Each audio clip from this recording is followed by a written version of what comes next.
Assalamualaikum warahmatullahi wabarakatuh. Kami dari kelompok 3 Sastra Indonesia 2018 akan mempresentasikan mengenai filsafat realisme yang di dalamnya menjelaskan tentang sebuah refleksi dalam ilmu pengetahuan. Sebelum memasuki materi, kami akan memperkenalkan diri terlebih dahulu. Saya, Elviana Sundari Hermanto, dengan NPM akhir 016.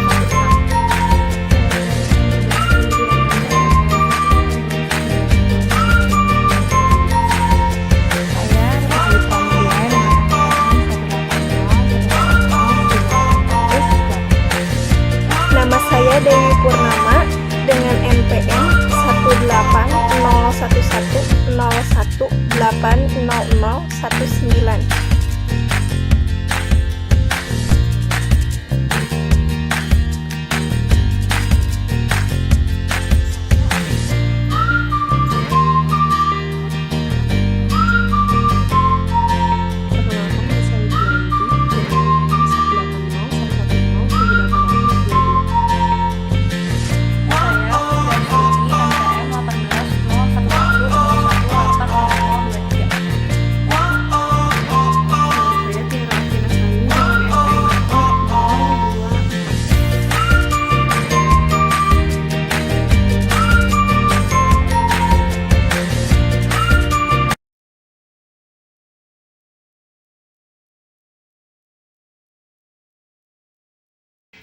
Latar belakang.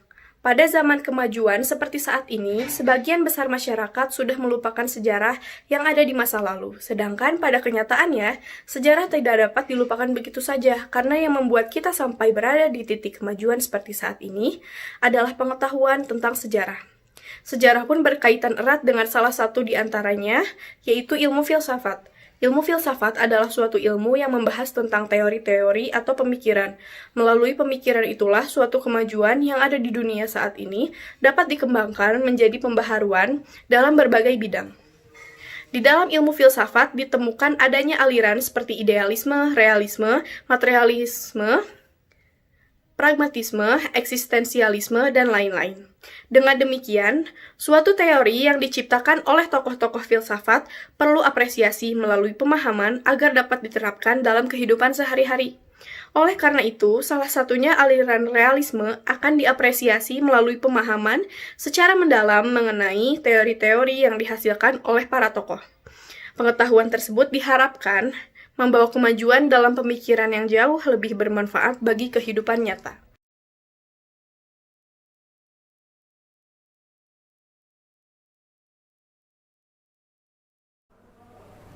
Realisme adalah suatu aliran filsafat yang luas. Satu sisinya meliputi materialisme, serta sisi yang lain meliputi idealisme yang objektif di pihak lain. Realisme adalah pandangan bahwa objek-objek indera adalah real dan berada sendiri tanpa bersandar kepada pengetahuan lain atau kesadaran akal. Sejarah filsafat realisme. Filsafat realisme dimulai sebelum abad Masehi dalam pemikiran murid Plato, yaitu Aristoteles, yang memiliki perbedaan pendapat dengan gurunya.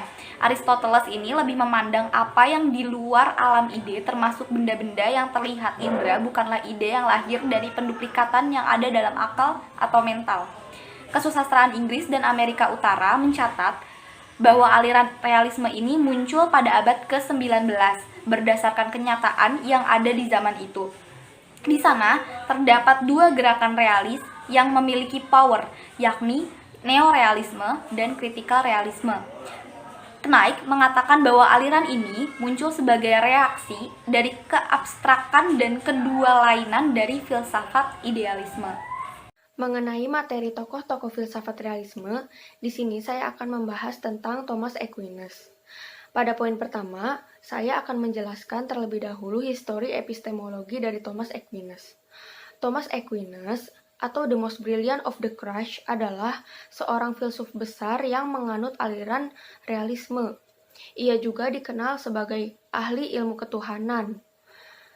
Ia lebih condong kepada pengetahuan iman, di mana ajaran Kristen yang sangat melekat dalam dirinya. Selain itu, Aquinas juga dikenal sebagai seorang intelektualis. Dalam pemikiran filosofis Aquinas, tidak hanya berhenti pada fenomena dunia intelektual, melainkan melibatkan segala aspek kehidupan manusia secara utuh dalam relasinya dengan Allah. Oleh karena hal tersebut, Aquinas disebut sebagai intelektualis naturalis. Pada poin kedua, ada penjelasan epistemologi Thomas Aquinas. Pengetahuan menurut Aquinas berawal dari tabula rasa, yakni manusia lahir dengan sesuatu kosong. Dalam pemikiran Aquinas, ia membagi pengetahuan menjadi dua macam. Pertama, pengetahuan indrawi atau alamiah. Pengetahuan ini berasal dari kemampuan akal budi dan objeknya merupakan realitas kodrati yang berciri empiris atau berdasarkan pengalaman. Kedua, pengetahuan iman yang titik mulanya wahyu dan objeknya adalah hal-hal yang diwahyukan oleh Allah melalui kitab suci. Aquinas meneguhkan bahwa terdapat sesuatu yang mendukung pengetahuan, yaitu intelek pasif dan intelek aktif. Pengetahuan menurut Aquinas juga dapat diperoleh melalui intensionalitas, yakni kesadaran selalu merupakan kesadaran akan sesuatu. Aquinas mengelompokkan yang real dan yang rasional menjadi tiga. Yang pertama, yang real sebagai yang rasional. Yang kedua, yang rasional sebagai yang real. Dan yang ketiga, sikap dualis. Aquinas sendiri mengambil sikap di antara realisme platonis dan konseptualisme. Dalam konseptualisme, tidak terdapat pengetahuan yang menjurus pada kenyataan atau pengetahuan hanya sebagai penampakan akibat putusnya ikatan realitas dan pikiran. Sementara, dalam realisme platonis menganggap pengetahuan benar-benar berkorespondensi dengan yang real. Sehingga Aquinas mengambil sikap tengah di antara kedua realisme tersebut. Ia juga menjelaskan bahwa pertama, kenyataan tidak dapat dipahami jika kebenaran tidak menyertai pemahaman tentang kenyataan tersebut. Yang kedua, kenyataan tidak bisa dipahami tanpa pengertian akan kebenaran yang dimengerti. Aquinas juga menjelaskan antara kebenaran dan kebaikan dikaitkan dengan kenyataan. Ia percaya setiap pemahaman akal budi berasal dari Allah, karena akal budi kita tidak abadi, kebenaran atau proposisi yang kita bentuk juga tidak abadi. Aristoteles dilahirkan di Makedonia pada pertengahan tahun 384 sebelum Masehi. Ketika berusia 15 tahun, ayahnya yang bernama Nikomakus meninggal dunia. Mendiang ayahnya adalah seorang tabib pribadi, Raja Amintas III dari Makedonia. Aristoteles kemudian diasuh oleh pamannya yang bernama Prosenus. Pada usianya yang ke-17 tahun, Aristoteles pergi ke Athena untuk belajar akademik milik Plato dan menjadi murid Plato. Selanjutnya, saya akan menjelaskan tentang pemikiran dan pengaruh pemikiran Aristoteles. Aristoteles dikenal sebagai bapak logika karena pendapatnya yang menyatakan bahwa logika adalah dasar dari uraian ilmiah. Ia membagi logika menjadi 3 bagian, yaitu mempertimbangkan, menarik kesimpulan, dan membuktikan. Lalu, ia berpendapat bahwa realitas objektif tidak dapat tertangkap hanya dari pengertian saja, tapi juga dari dasar-dasar metafisika dan logika yang tinggi. Nah, ia mendasari hal tersebut pada 3 bagian. Yang pertama yaitu semua yang benar harus sesuai dengan adanya sendiri, yaitu tidak mungkin ada kebenaran jika di dalamnya ada pertentangan. Ini bisa kita sebut sebagai hukum identika. Lalu yang kedua, dari 2 pernyataan tentang sesuatu, jika yang satu membenarkan dan yang lain menyalahkan, maka hanya ada satu yang benar. Ini juga bisa dikenal sebagai kontradikta atau penyangkalan. Yang terakhir, antara 2 pernyataan yang bertentangan, mengiyakan dan meniadakan, maka tidak mungkin ada pernyataan yang ketiga. Lalu selanjutnya, pengaruh pemikiran Aristoteles yang relevan dengan abad ini adalah pernyataannya menyatakan bahwa kemiskinan adalah pokok dari revolusi dan kejahatan. Jika kita ingat kembali peristiwa 98, mungkin itu adalah contoh yang paling dekat dengan negara kita Indonesia. Lalu pernyataannya selanjutnya yang relevan adalah jika seseorang sudah merenungi seni memerintah manusia, maka ia akan yakin bahwa nasib suatu kaum ditentukan dari pendidikan generasi mudanya. Itu, terima kasih. Yaitu bernama John Locke. John Locke sendiri lahir pada tanggal 28 Agustus 1632 di Warrington, Somerset. Ia dikenal sebagai tokoh utama dalam pendekatan empirisme. John Locke membagi dua pengalaman, yaitu pengalaman lahirnya dan pengalaman batinnya. John Locke sendiri terkenal sebagai tokoh filsuf di negara liberal. Pada semasa akhir hidupnya, ia meninggal dikarenakan penyakit asma, dan dia meninggal pada tahun 1704. Selanjutnya saya akan memaparkan pemikiran John Locke. Pemikiran John Locke dalam bidang filsafat yang paling berpengaruh adalah proses manusia mendapatkan pengetahuan. Menurutnya, seluruh pengetahuan bersumber dari pengalaman manusia. Pengalaman manusia ada dua macam, yakni pengalaman lahiriah dan pengalaman batiniah. Pengalaman lahiriah adalah pengalaman yang menangkap aktivitas indrawi, yaitu segala aktivitas material yang berhubungan dengan panca indera manusia. Sedangkan pengalaman batiniah terjadi ketika manusia memiliki kesadaran terhadap aktivitas sendiri dengan cara mengingat, menghendaki, dan meyakini. Adapun pandangan John Locke tentang negara.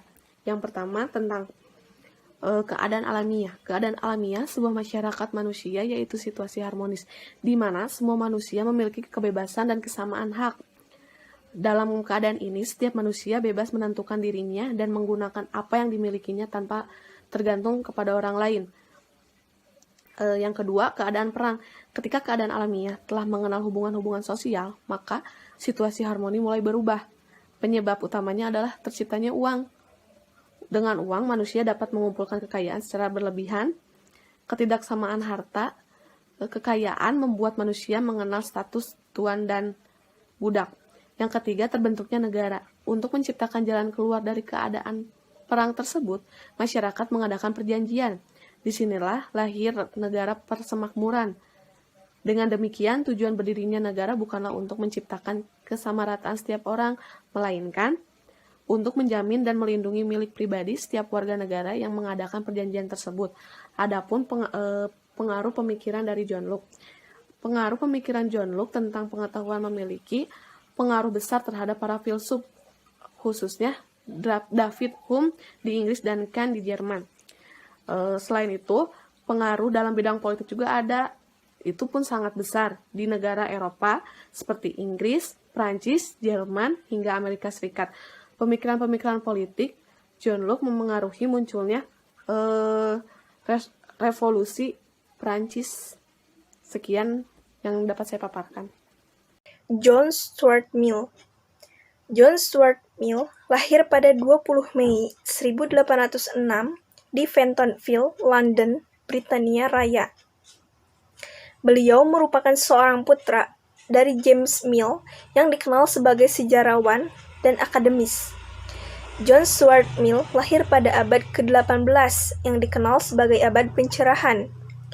Pada abad ke-18 ini juga disebut sebagai The Age of Reason, yang artinya bahwa bukan karena manusia berasaskan rasional, tetapi rasio merupakan impian atau ideal di bidang sains, sosial, maupun filsafat. Pada tahun 1859,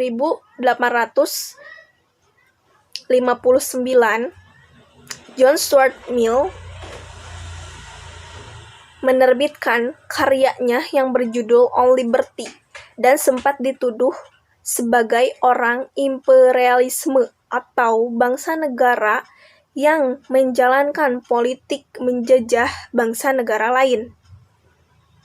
Dalam karyanya yang berjudul On Liberty dikenal sebagai teks liberalisme klasik.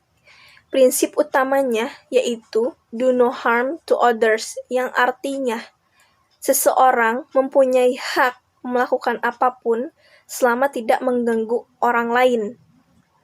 Dan pada tahun 1873, John Stuart Mill meninggal dunia dan dimakamkan di samping makam istrinya di kota Avignon, Prancis. Salah satu pemikiran yang dikemukakan oleh John Stuart Mill adalah utilitarianisme. Utilitarianisme merupakan sebuah paham yang mengemukakan bahwa sesuatu yang baik adalah yang berguna, yang bermanfaat, dan yang dapat membahagiakan.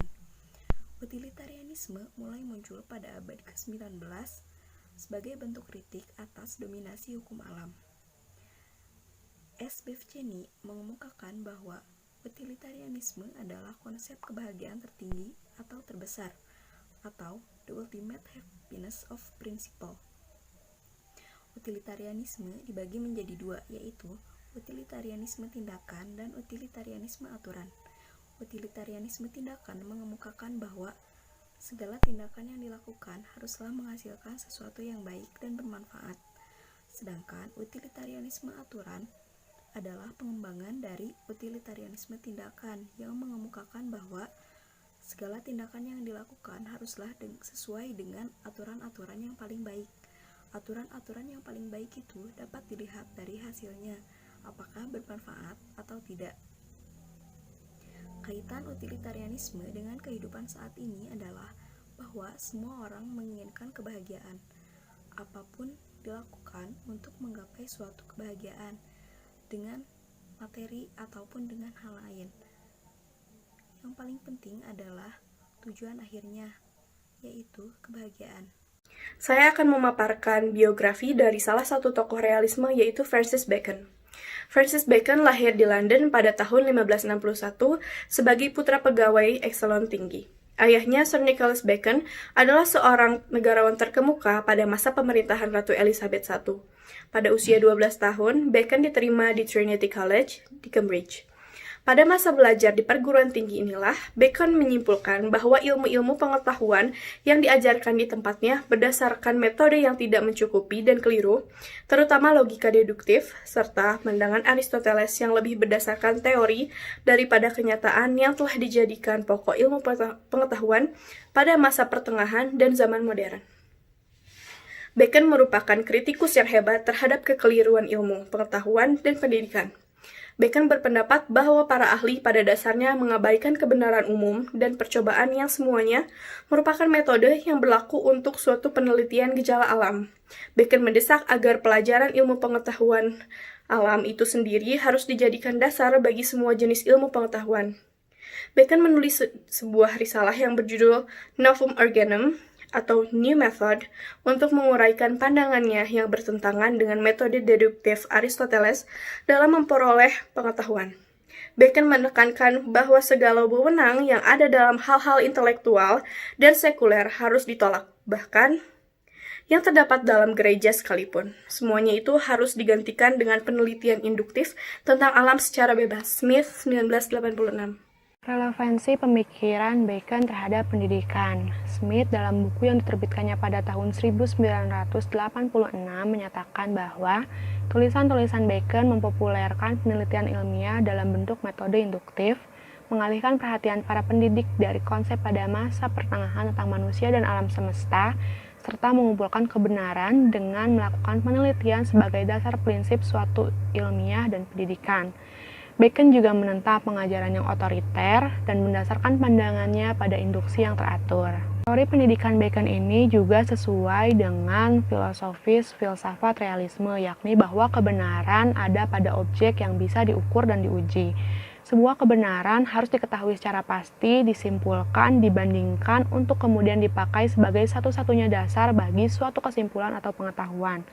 Metode tersebut harus diterapkan pada semua bidang pelajaran, tidak boleh ada pemakaian hal-hal non-ilmiah, tahayul, teori-teori tidak yang belum terbukti, dongeng atau hal magis, dan ketergantungan terhadap buku-buku para ahli dalam bidang apapun. Dasar demikian ini membuat kurikulum yang digunakan harus mengutamakan studi ilmiah dan metode ilmiah. Maksudnya adalah yakni dengan tidak hanya menghafalkan kata-kata dan buku-buku para cendekiawan serta menganggapnya sebagai suatu kebenaran yang mutlak, tetapi harus melihat kepada alam sebagai kebenaran-kebenaran yang dapat dibuktikan melalui metode ilmiah dan observasi sistematis. Hasil akhir dari filsafat pendidikan Bacon adalah spesialisasi yang digambarkannya dalam suatu masyarakat ideal, di mana di dalamnya terdapat sekelompok ahli ilmu cendekiawan, pengetahuan alam, ilmuwan yang telah menerapkan metode induktif tersebut. Pencapaian kebenaran suatu ilmiah pengetahuan, kebahagiaan, dan penyelesaian. Bacon tidak keberatan atau menentang agama yang sudah ada, tetapi menurutnya, lembaga agama tidak boleh ikut campur dalam penyelesaian masalah-masalah ilmiah. Agama harus berdiri di luar ilmu pengetahuan dan dihormati sebagai hal yang berhubungan dengan kepercayaan, bukan sebagai alat bagi pembuktian suatu kenyataan. Dengan materi-materi yang telah kami sampaikan mengenai filsafat realisme, maka dapat disimpulkan bahwa filsafat realisme adalah suatu aliran filsafat yang hanya terfokus pada materi. Realisme memiliki pandangan bahwa objek indera adalah nyata dan berdiri sendiri tanpa bersandar pada pengetahuan lain. Dalam filsafat, realisme beranggapan bahwa objek indera adalah sesuatu yang nyata. Dalam perspektif epistemologi, aliran realisme menyatakan bahwa pemahaman subjek ditentukan atau dipengaruhi oleh objek. Filsafat realisme cenderung memberikan pandangan-pandangan yang memiliki banyak kesesuaian untuk dipahami secara dalam bidang ilmu pengetahuan. Hal ini dirangkum dari pembahasan mengenai para filsuf yang menganut aliran realisme.